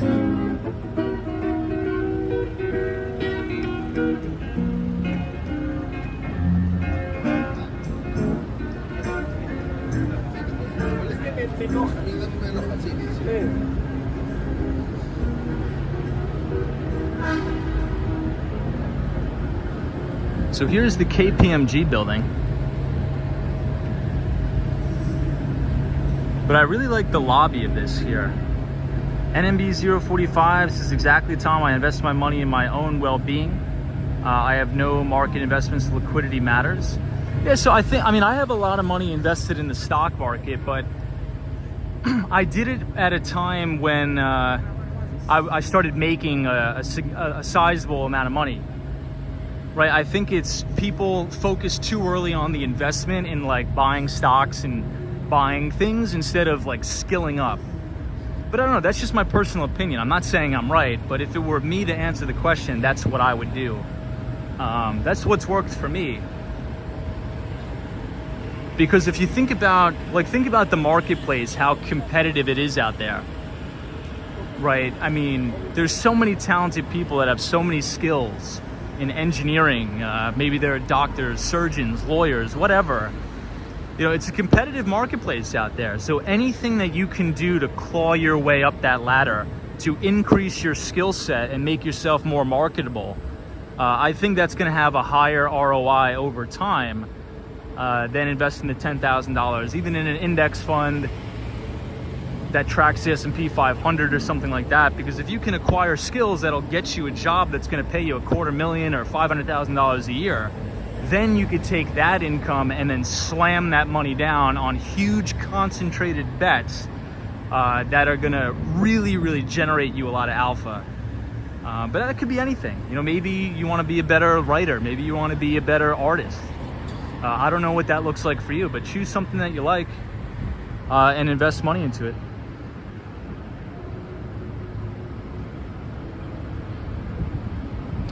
So KPMG is one of the big consulting firms. We have a couple people in the chat, maybe they're not in the chat tonight, that work at KPMG, but also our very own Techno Pink works at EY.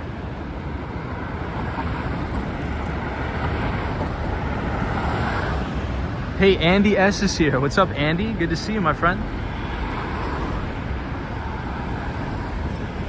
Ed T says Nancy Pelosi bought Apple and Microsoft today, just a heads up. Yeah, so I was looking at that too. I think she bought some call options across the board on that. I think a bunch of other people, congressmen and senators, did that as well. But if you guys are enjoying the stream tonight, feel free to leave a like on the video and subscribe to the channel if you are new. And also, for those of you who are just joining, we did send out the Behind the Street newsletter, so please check your email. And if you have not signed up already for the Behind the Street newsletter, if you type !news, N-E-W-S, in the chat, the Nightbot will drop the link where you can punch in your email, sign up for free, and you will receive a free investing newsletter covering not only the US equity markets, emerging markets, fixed income, cryptocurrencies, all that good stuff on a weekly basis. We are now back to regular scheduled programming. So please join us in there. I think we have over 1,000 people, so I appreciate it very much. Samia is here, says, hey Tom, did you have dinner? I did. I went to Chipotle today. I thought I would help out our pal Bill Ackman.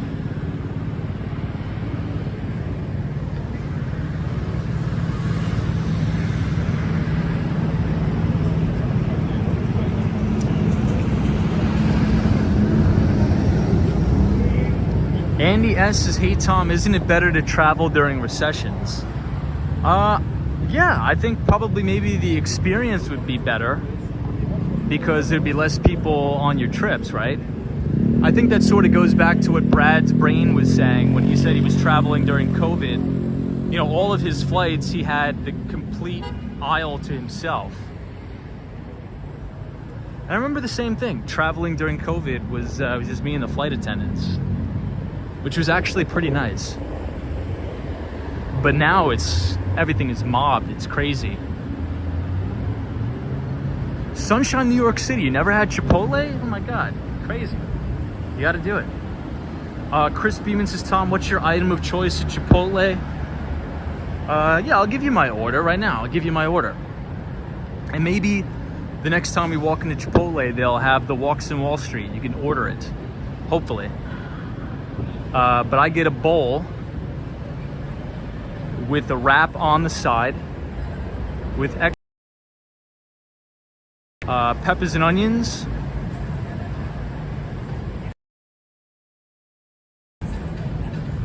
the corn and the cheese, and then that's all. So very simple, but it's definitely a pretty good order. It's a pretty good go-to. Michelle McGraw says, yuck, I don't like Chipotle. You know what's a better Chipotle, though, Michelle McGraw? It's this place I went to one time in New Jersey. Dang it, I forget what it's called. Qdoba or Qdobo? I may be pronouncing that wrong. Am I pronouncing that wrong? Qdobo? If there's any Jersey boys or girls in the chat. This was way back when I went to my training at AT&T.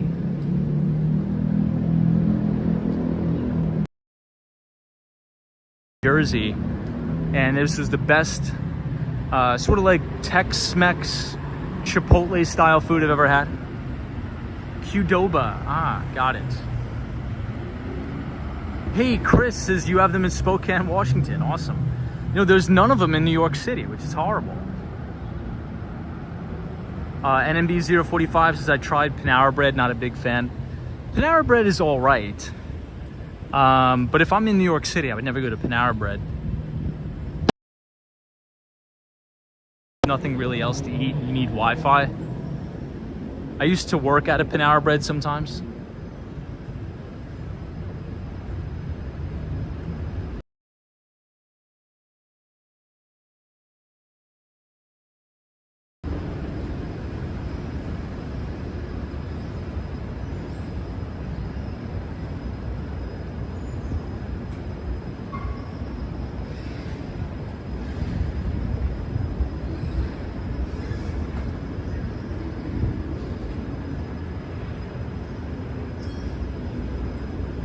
Yeah, Moe's is good. Rusty says Moe's is pretty good.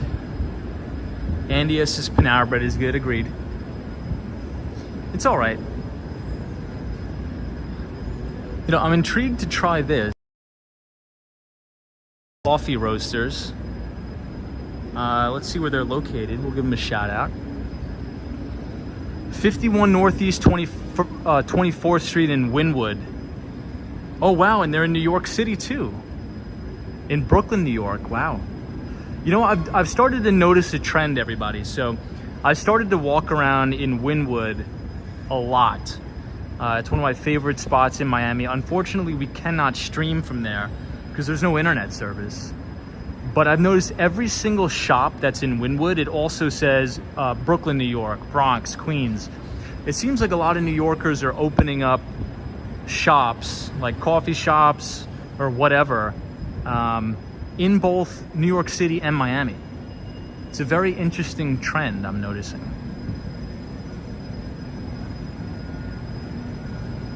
So we'll check out these guys one more time and then we'll walk back.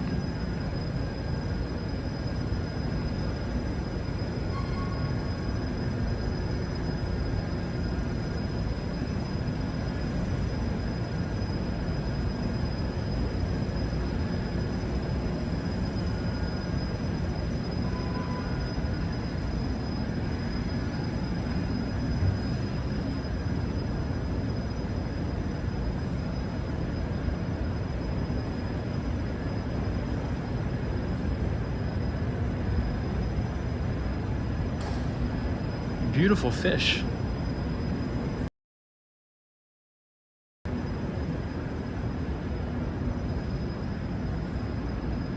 Hey DWG, good to see you, my friend.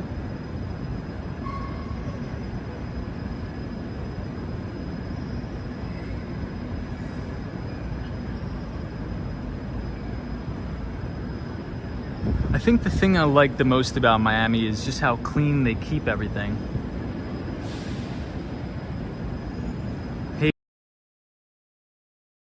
Tonight, so we're actually about to head over there right now. We'll see if we see any. We will see if we see any dolphins.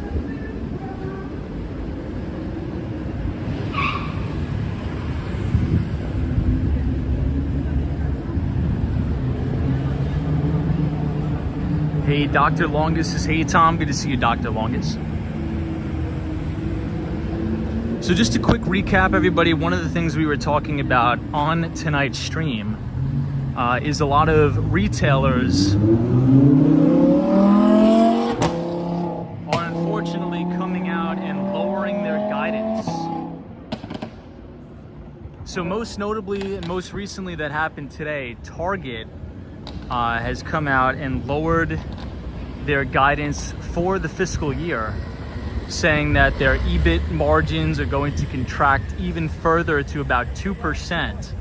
And this is in the wake of inventories really piling up here. So really, really concerning. As inventories pile up at these retailers, one of two things are gonna need to happen. Number one, they're gonna need to slash prices to sell all this stuff, or they'll just take the write down at the write-off. In which case, if it gets really bad, this is the WeWork building, by the way. In which case, if it gets really bad, one of the things that could happen is these big retailers will start to cancel their orders at their suppliers. And that is when things spiral downhill. But I don't see that happening just yet. We heard from the ISM, the Institute of Supply Management, their manufacturing numbers came out. And the manufacturing sector actually grew for the 24th straight time. So that is very positive news. So I think we're gonna walk over this bridge. We've never walked over this bridge before on the stream. And I think it's a good time to do so because it's about to go up the drawbridge. So we'll check out the internet. We'll see if it's good internet over here.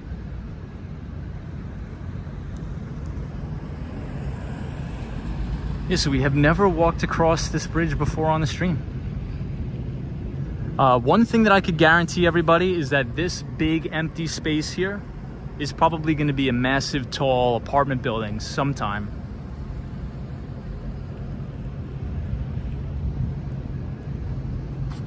The development is crazy here.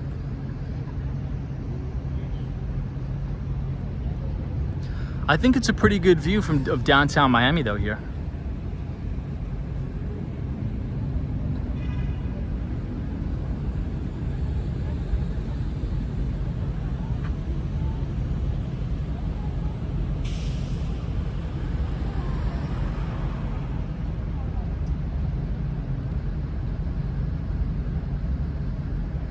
Hey Q-Biz, what's up?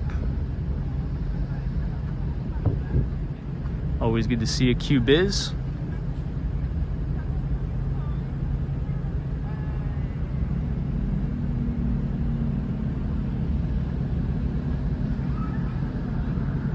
Check out the moon tonight. Lady Sarita says, Tom, I lived in Ohio. I plead the fifth. Q-Biz, good to see you. Hope you're doing well. King says, I'm moving to Miami next year after I graduate college. Dude, you're gonna love it. I love it here. I just moved here about 6 months ago now, I think. 6 or 7 months ago in downtown Miami. And Brickell is fantastic. The WeWork building is right here. KPMG building is right here as well.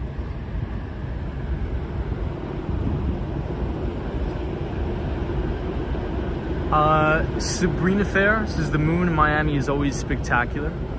I agree. DWG says I love the quiet tram service. Such a nice way to get around. Agreed.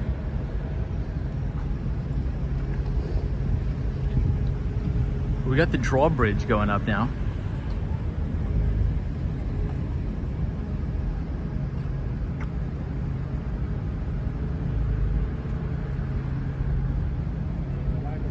Wobby says, hey Tom, what do you think about the 1970s style stagflation? So I talked about that. I wrote about it a little bit in this week's Behind the Street newsletter.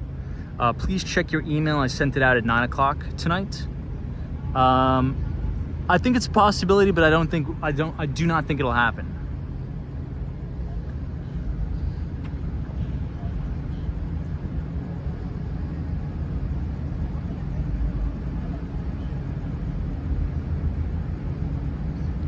Unlimited Stimulus says, hey Tom, will you be exploring Tampa, Florida or Orlando? Maybe we should. I'm not sure about any time soon. Okay, let me try to zoom in on the boat.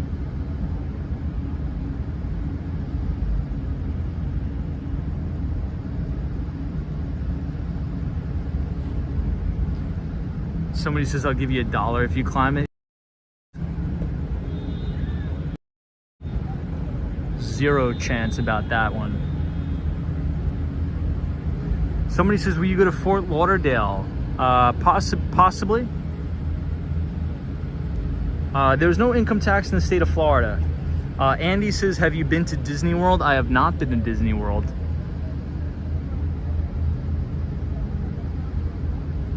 But this is the City National Bank building, also known as Miami Tower.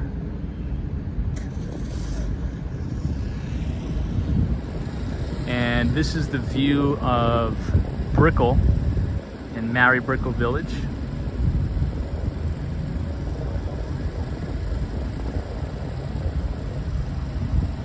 James says, no state tax in Florida, but the property tax will grind you to pieces. Yeah, tell me about it. I just paid my property tax bill.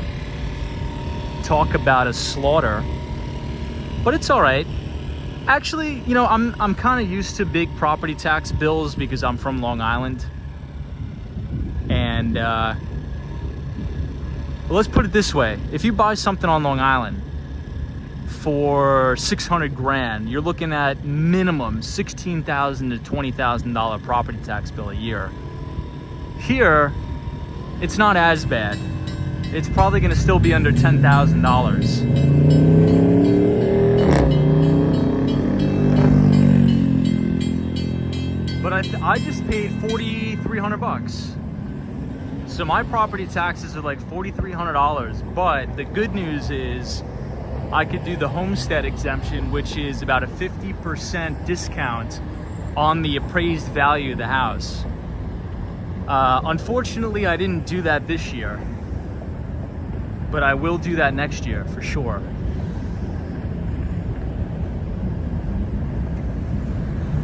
Yeah, Lady Sarita, Texas property taxes are insane too.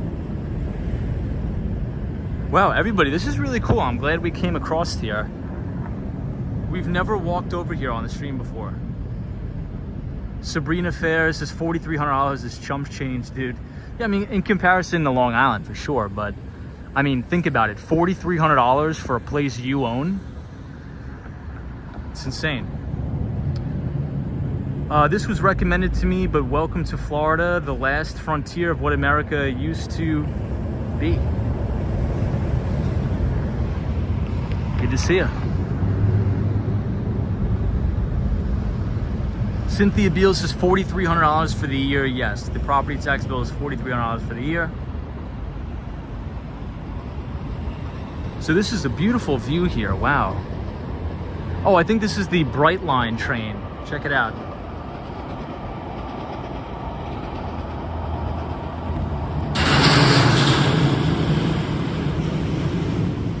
Hey, Dr. Longus says New Jersey property taxes are insane too. Yeah, property taxes are nuts.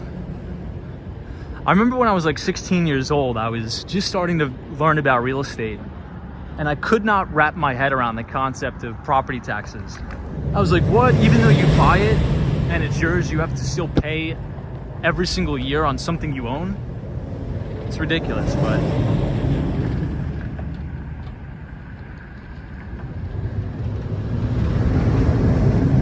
There's only two things that are ever guaranteed in this life.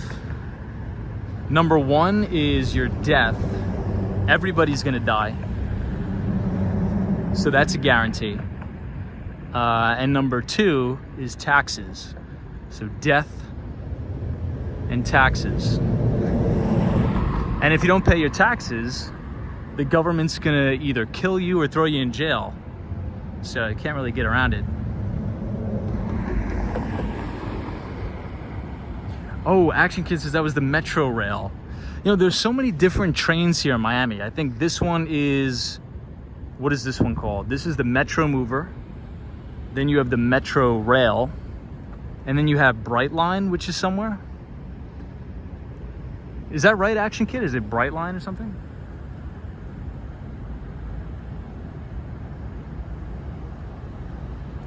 Yeah, the real Brisky, yeah, it is horrible.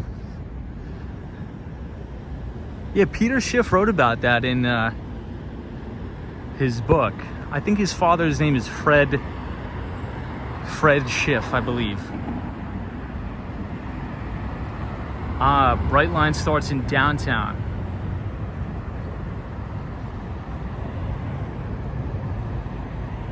David, it is. So it comes out of like an escrow account. Right, so if you have... you should have something called like an escrow, and it goes into your escrow account, and then they pay the property taxes.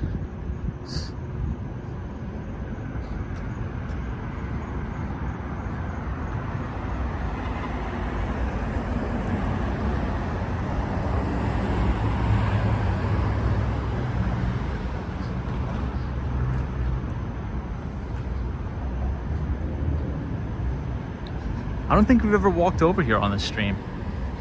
So this is South 4th Street.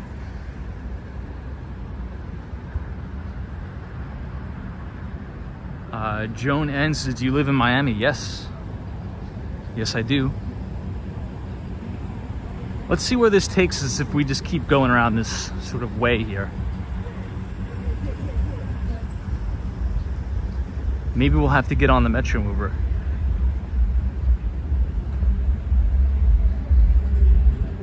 Gregory, thank you with the time check, 11 o'clock. NMB 045 says Tom, property taxes essentially pay for water and sewage systems. That's true.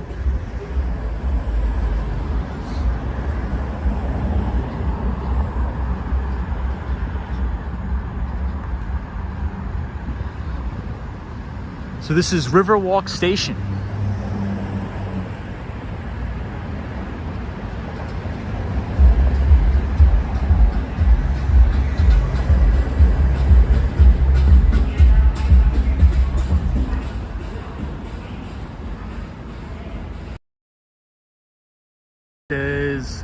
I live in Miami too. I don't know if you know Palmetto Bay. I'm not too familiar with Palmetto Bay, to be honest.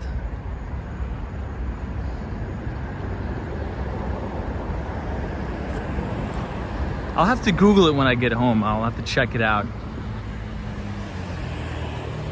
I haven't really had time to explore many different places here, to be honest. I mainly spend much of my time in like North Miami Beach, Sunny Isles.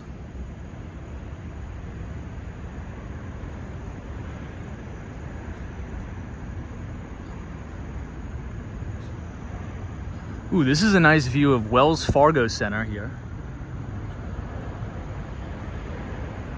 And then you have the Miami Tower. But my favorite building is the 200 Southeast Financial Center. I'll have to walk you guys over there. There's actually a WeWork on the 20th floor. So I think there's two WeWorks in sort of the downtown Brickell area. One of them is in that KPMG building we just walked past, and then the other one is over here.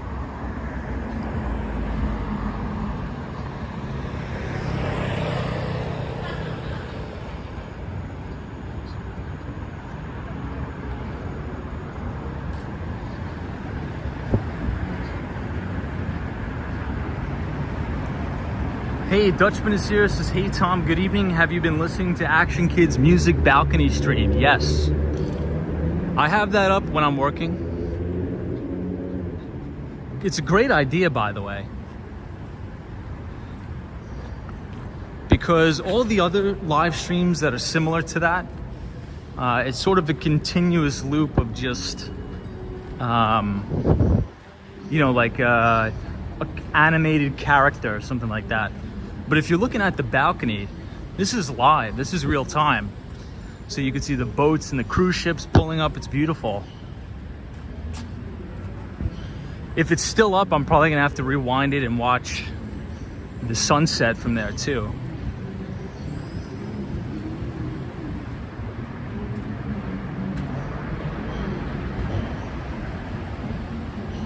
Yeah, Action Kids says, ah, yes, the balcony stream. So, AK, did you have that up during the sunset? If you did, I'm gonna have to go back and watch it tonight. I'm curious what the sunset looks like from up there.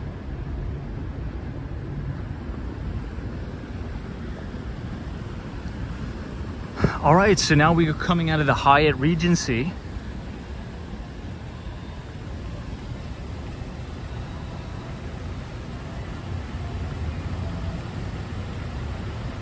Hey, Dante Rose, thank you for joining tonight. Appreciate it. Deborah says there is a similar streams for Venice, Italy with classical music. Love that, very nice.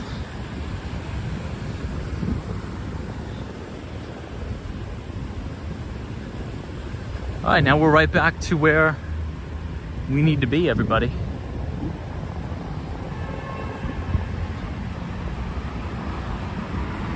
Hey, James says, I'm going to be in the Hyatt in New York City next week.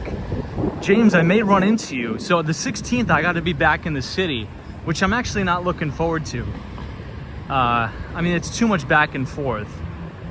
I like to spend like 3 weeks here, at least at a minimum. I don't like a week off and a week on. It's too crazy. But the 16th, I have to be back. I'm giving a presentation at a healthcare conference.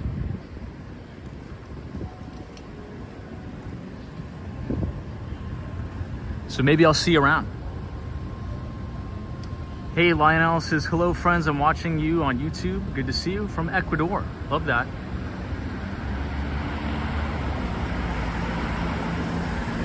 Joan says, do you go clubbing? I do not. But there's a lot of fun things to do here in Miami. I'm just not a really big party guy, to be totally honest. But there's pretty much everything to do here for everybody, any personality type, for sure.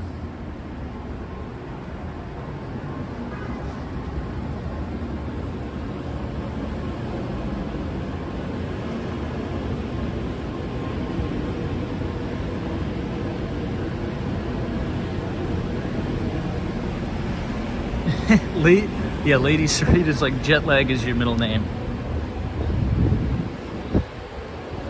So we're coming up on the Aston Martin building here, which is also a very unique building in Miami that should be opening rather soon, by the way.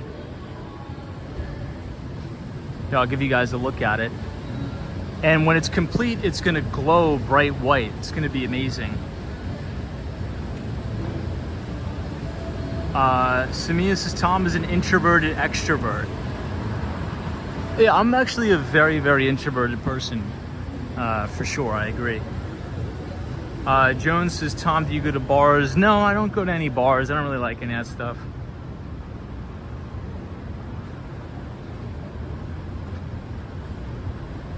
So here's the Wells Fargo Center. We got Deloitte.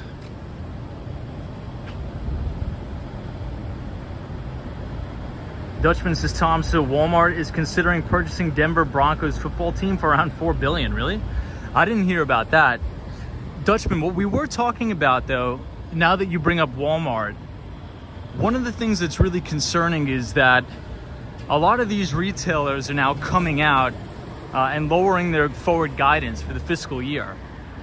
And also warning about their EBIT margins, which is really concerning. They're seeing a lot of inventory build, so they have to slash prices on a lot of their goods that they're selling, or if not, just write them down or write them off completely. But the concern there is that if inventories are building at such an unsustainable rate and they can't cut prices fast enough to offload the inventory, that means there could possibly be a scenario where a lot of these retailers are canceling their orders from the suppliers. And that is definitely a cause for concern. But we did hear last week from the ISM Manufacturing Report on Business. The PMI numbers came out. And from the looks of it, you know, it seems as if the manufacturing sector of the U.S. economy is actually still growing and is pretty healthy, which is the good thing. And from a lot of the, well, you could read it. I sent out the Behind the Street newsletter. I sent out the Behind the Street newsletter where we did a deep dive into all this stuff. But I do have to end the stream. We're coming up on the 2-hour mark because I got to get my bus. But if you guys enjoyed the video tonight, feel free to leave a like, subscribe if you are new. We'll be back tomorrow, though. We'll see you guys tomorrow, 8:30 Eastern Standard Time on the dot. If you have not received the Behind the Street newsletter yet, if you scan the QR code on your screen, the Nightbot will take you to the Behind the Street newsletter, where you can sign up for free to view my thoughts about the market, not only the US equities market, but emerging markets as well. Just punch in your email. We'll send it to you every single Tuesday when the market closes. We cover a lot of the stuff that we talk about every single night on the stream, so I think you guys will enjoy it. And thank you for 1,000 people signing up for the Behind the Street newsletter. So please check your email, check your spam box. But Dennis Henry, thank you so much. Joan, I appreciate it. FredX, Mr. Ming, Action Kid, thank you for the gimbal. Much appreciated. Jerry, thank you so much.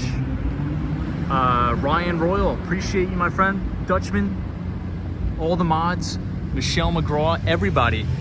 Have a great week. Already the middle of the week, Wednesday tomorrow, so please make it a good one. DWG, Cynthia Beale, Michelle McGraw, Sunshine After Rain, Dr. Longest, NBA Elias, and to the Mighty Bull, have a good night wherever you are, because there is always a bull market somewhere, and you just need to know where to look. We'll see everybody right back here, 8:30 p.m. Eastern Standard Time. Take it easy, everybody.